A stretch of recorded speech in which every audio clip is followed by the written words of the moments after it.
all of a sudden you're like, oh my gosh, I have too much stuff going on. I've got to find a way to be able to say no to people. And then what I learned was that you can say no and not be a bad person, right? You can say no in a nice, kind way, and you shouldn't have to explain yourself to people. And now the people I work with see me the exact opposite as they used to, which is don't ask her because she'll say no, and that's actually a plus, right? Because then you're left alone. People don't try to pile things on, right? Because I've learned the art, right? Mrs. Nelson, can you chaperone Fratello? Sorry, no thanks. That's it. I don't need to give an explanation. I don't need to lie and say I'm busy when I'm not. Just say no if you don't want to do something, right? So you got to find it within yourself to be able to do that too. Being an active listener is also important. And that you can be a part of a team or a group, not all the time, but when it's needed, right? And remember, even employers are saying they want to see people with these kinds of soft skills.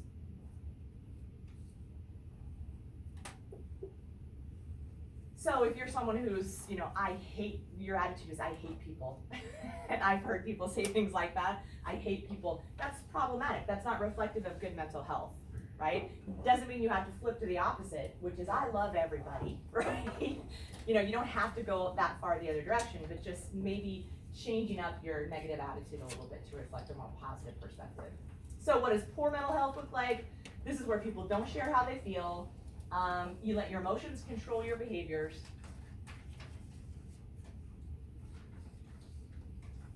Which can be a problem if you don't have accurate emotions for the events in perspective.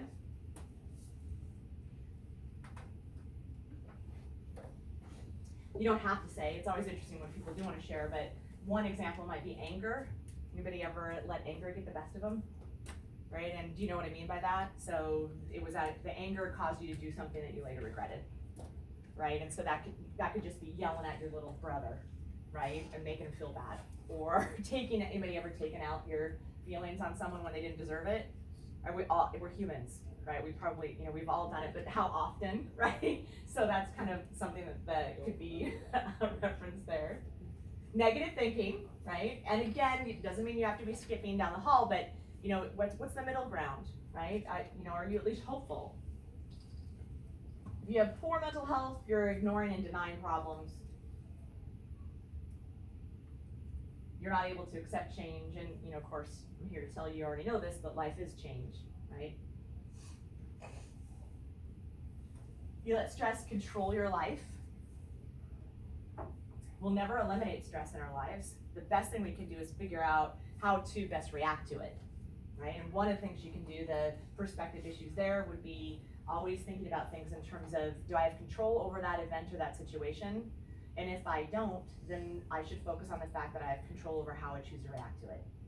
Right? It can make a huge difference. And I just printed out this quote because I really liked it this morning. I thought it kind of went with some of the stuff we talked about. It says, when you complain, you make yourself a victim. Any complainers out there? Me too. We're all human, right? But I thought it was an important thing to think about. When you complain, you make yourself a victim.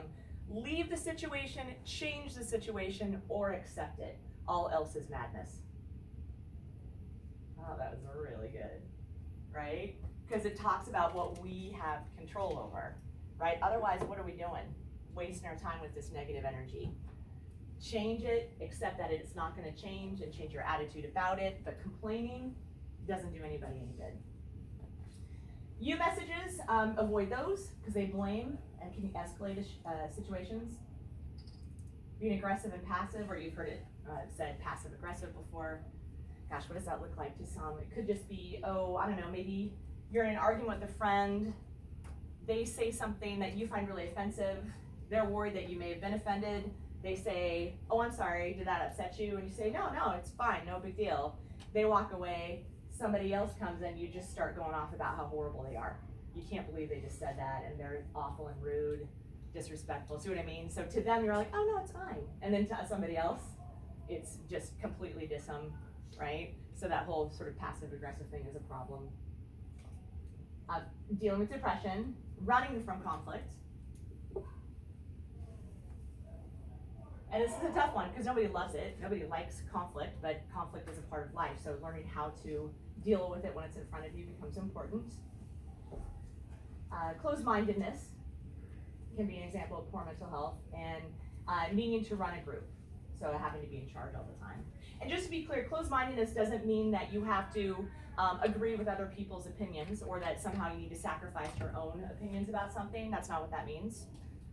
Open-minded would just mean that you're willing to listen to other people and recognize that their life stories are different than yours. It helps with perspective, it helps with empathy, right? All good things related there.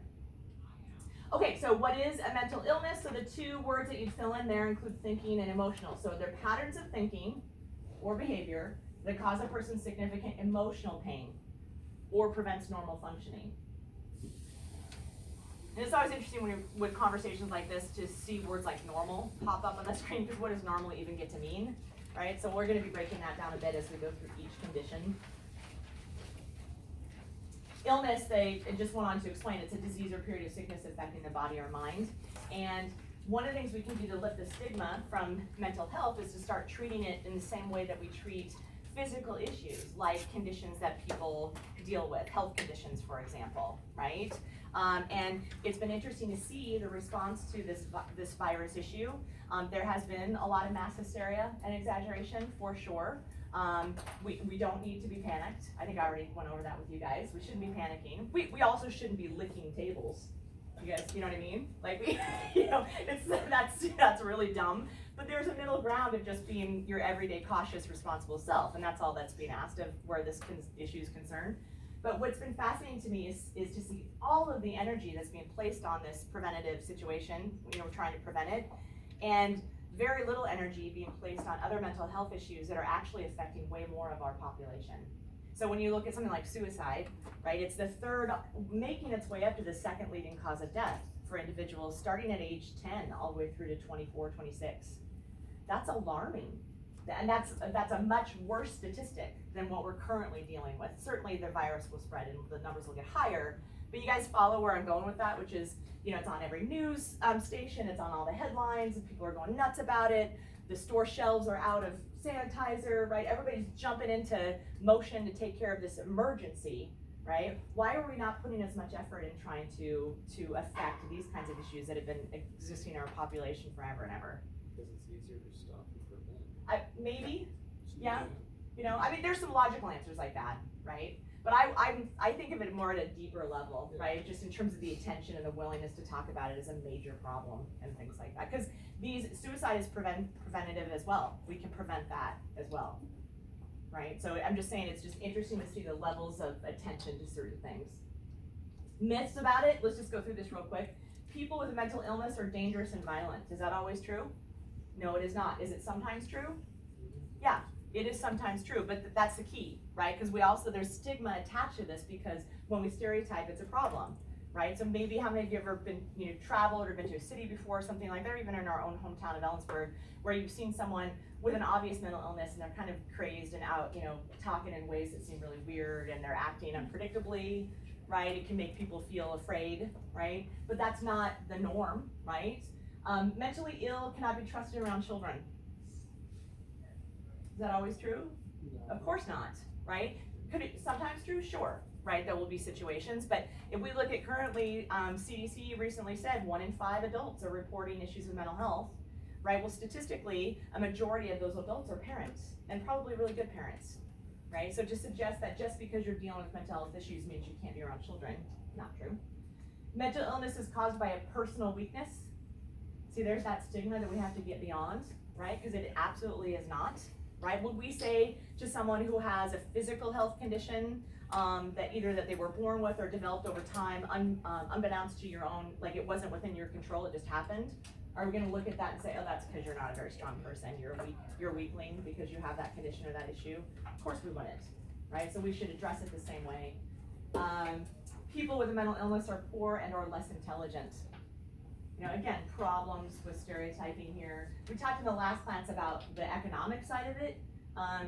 Some students talked about the fact that a great number of homeless people are dealing with mental health issues, and so maybe that's why there's sort of a stereotype attached to lower income, because you think of people out on the streets sort of thing. But when you look at new reports of 1 in 5 adults, and those are people who are going to jobs every day and raising families every day and just, a part of our everyday worlds, right? We need to be careful about these myths.